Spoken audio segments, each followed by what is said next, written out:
Massey College Massey Grand Rounds has been successfully organized and prosecuted for 9 events, and part of this has been due to major collaboration and support and perspective of David Goldbloom, who's been relentless, reliable, entertaining, and insightful in his summary of the events of the day. And I would point out that his musings, writings, and scholarship is immortalized on the Massey Grand Rounds website. So this is just a taste of today, but I refer you to his legacy, which exists in the literature. Please, David.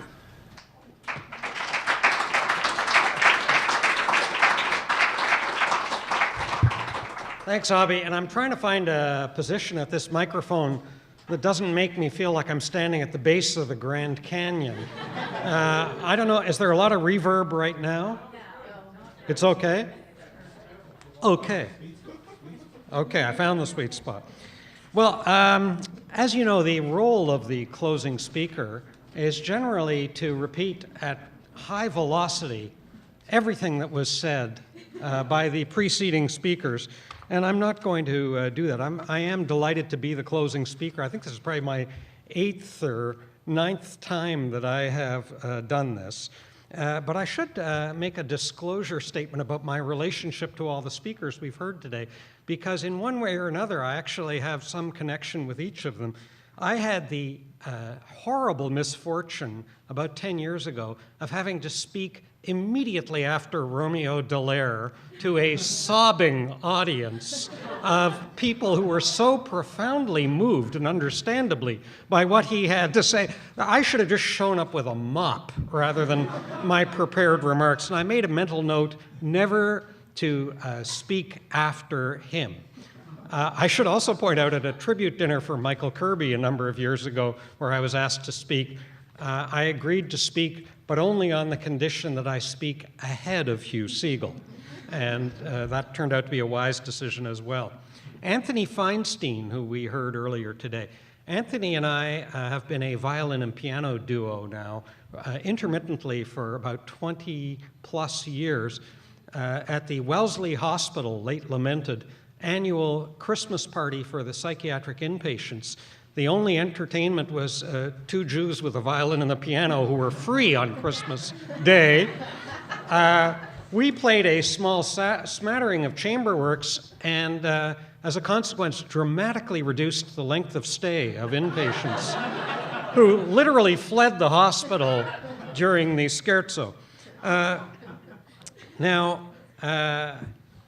Evelyn Lamb probably doesn't remember this, but she and I were co-authors on a paper in 1996 in the Journal of Pediatrics on neuroanatomical and neuropsychological correlates of recovery from anorexia nervosa.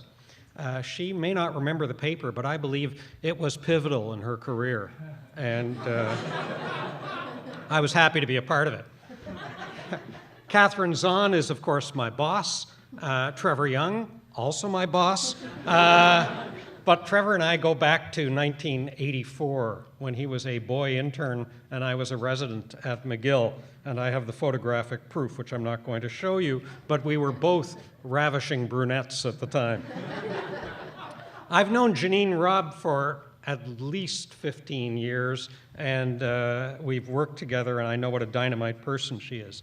Ben Goldstein, his grandfather was the rabbi in the small mining town in Cape Breton of New Waterford, where my mother was born and raised. And so, and trust me, there weren't a lot of rabbis in the 9,000-member town of New Waterford that had 17 Jewish families and couldn't hold on to a rabbi, but they briefly held on to his grandfather. The only person I hadn't met before in the panel today was Chris Trevelyan. But as I was listening to his talk, and I was very taken by the mindfulness exercise, I hurtled back 40 years to when I was an undergraduate in the States, and Herbert Benson was a very famous Harvard cardiologist who invented, long before John Kabat-Zinn or Zindel Segal or anybody else, the relaxation response to lower blood pressure. And it was essentially meditation. Now imagine I was a 20-year-old cynical undergraduate. He came to speak to our class about the relaxation response and said, "I'm going to teach you all in this class how to meditate." I thought, yeah, right. And he started the instruction, and within about 11 seconds, not only was I asleep, you could have harvested my kidneys without anesthesia. I was so far gone. So this all feels very familiar to me in terms of our panel of speakers. You heard a little bit from Abhi at the beginning about Hans Selye.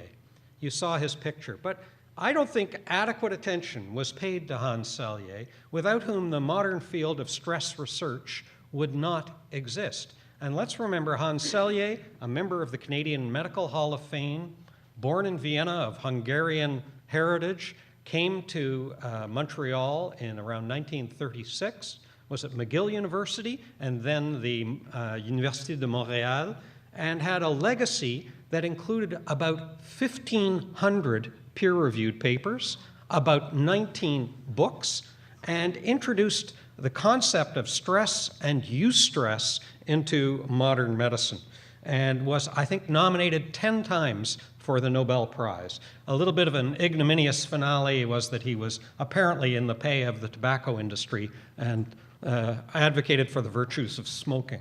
So that's the only slightly sour note. But beyond that, he is one of the pivotal figures in 20th century medicine and physiology. And I encourage all of you to become more familiar with his work. Stress is now a popular, if anything, overutilized word. There's a study done of stress in the workplace, and they asked Canadians to rate the level of stress in their workplace. And I'm always struck by this study because there were 9% of Canadians who rated their work as not at all stressful. I thought, what the hell are you doing? Because we know that a certain level of stress, eustress, as Hans Selye called it, is profoundly adaptive. And we need to be mindful, if you will, that there is a healthy component to stress, that we need not constantly pathologize it and constantly, as worried parents tend to do, try to eliminate it from the lives of their children. As I was listening to Antony's remarks, I was sort of reminded about something that he didn't touch on so much, is the rewards within journalism and the rewards from the public who observe journalism and read journalism of that heroic figure in the war situation or in natural disaster. When I watch the Weather Channel and I see that reporter report, "I'm in the middle of a typhoon, Bob," and you see him being blown across the television screen. There's no added value to the reportage to have him soaked, except that people get some vicarious excitement. And of course, the extreme example of that is Brian Williams saying, that his helicopter was hit when it wasn't, right? So that he tried to raise his currency, and that shows the forces that you're up against. From Evelyn's talk, I'm reminded that if I'm going to make my next fortune, or as I call it, my first fortune, it'll be by designing a protective helmet that only guards the dorsolateral prefrontal cortex, because that's the only part of your brain that actually appears to make a difference and matter for higher levels of integration. She talked about some of the genetic material, the evidence coming out of studies of identical twins. And identical twins are fascinating. I want to remind you of two extremes. First of all, in identical twins, if one has schizophrenia, the other has a 50% chance with the same genetics of having schizophrenia. It's not 100%. So there are factors beyond our precise genetic endowment that intervene to amplify or turn down the level of genetic risk. On the other hand, if you look at the famous Minnesota study of identical twins who were reared apart and then reunited 40 years later, it's a humbling and frightening lesson in genetics, because you find out they named their dog the same thing, they went into the same line of work, and these are kids who had no environmental exposure to each other, identical twins separated at birth. So I encourage you to look at the Minnesota Twins study, not the baseball team. In terms of Janine's talk, I think all of us are familiar with the concept of the helicopter parents who are intensely monitoring through electronics everything their kid is doing. But beyond that, and I think increasing the risk for stress, are what are called the snowplow parents, who see it as their job to remove all obstacles from their children. These are the same people who don't let their children eat dirt. And why I raise that is that the most popular theory now as to why peanut allergy is so prevalent, and it didn't exist in my day, or going back even further in Trevor's day, in terms of childhood, is that kids were exposed to far more in terms of what they put in their mouths unsupervised. And Susan Wasserman of McMaster University, the immunologist there, that is indeed the theory as to why peanut allergy is more prevalent now. It was great to hear Ben reconfirm the value of exercise, which has, of course, diffuse health benefits. Forget the brain and mind and just go south. The benefits keep on manifesting in study after study. And this is actually a fundamental educational problem. In the core curriculum from elementary school to post-secondary education, exercise has vanished from the curriculum. In fact, when I was an undergraduate, there was a mandatory exercise program in order to graduate. You couldn't get your degree. And I think disability legislation has trumped that. But in the 70s, there was mandatory exercise. And I would argue that that would be an important thing to reintroduce to the curriculum. Before I get to the wildly anticipated limerick that I write each year during this symposium, I want to finish my non-rhyming remarks with a quote from Hans Selye, because I think we saw it exemplified in terms of the scholarship and work we heard about today.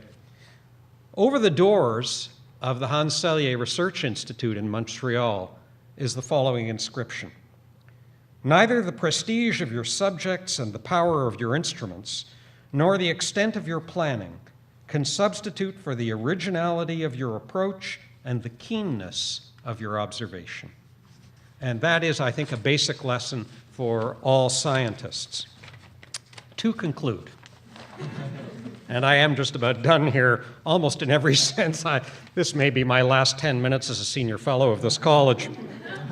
The limerick that was my source of stress during the symposium. This was the winter of our discontent, our freezing cold duress, ideal for a symposium on different views of stress. Here at Massey, comfy home of the oblige of the noblesse, we meet to listen, learn, and in between, of course, to fress. And for those of you unfamiliar with the concept of fressing, this is a Jewish Olympic sport that involves almost continuous eating. Welcomed here by Abby Angel and our master Huey Siegel, with the mustache of a walrus and the balding of an eagle. Each one substantial, wise, and just a little bit imposing, while a seated slighter poet in a frenzy was composing. With solid credibility and oratorical flair, we heard the journey and the wounds of Romeo Dallaire. His story is a moving one, his passion is inspiring. To have to speak right after him would trigger some perspiring. Instead, we broke for lunch and fast our hearts and minds recovered, then regrouped to learn from scientists just what they had discovered. Neuropsychiatrist Anthony Feinstein, Heifetz of the Queen's Square Hammer, spoke of war reporters' struggles beyond the romance and the glamour. Evelyn Lamb got down to basics of stresses linked to brain, examining the substrates of experiential pain. We took a mindful moment, led by expert Chris Trevelyan, an exercise that morphed me to a nice guy from a hellion. Janine and Rob talked of students and the stress that they endure and routes to help that might provide relief, if not a cure. Ben Goldstein focused his remarks on exercise's effect on mood, attention, and the brain, and how they all connect. Stress is normal and adaptive, as Hans Selye made so clear. It only is a problem when it starts to interfere with how we feel and function, the quality of our lives. Life's more than a baked potato. There's sour cream and chives. Which I had food on the brain, and I apologize. We began more than 5 hours ago. Many views have been expressed. These weakly cushioned chairs have made my gluteae quite stressed. I see some lids are drooping, while open eyes are glassy, but how our brains have been well fed by this grand rounds at Massey. Thank you.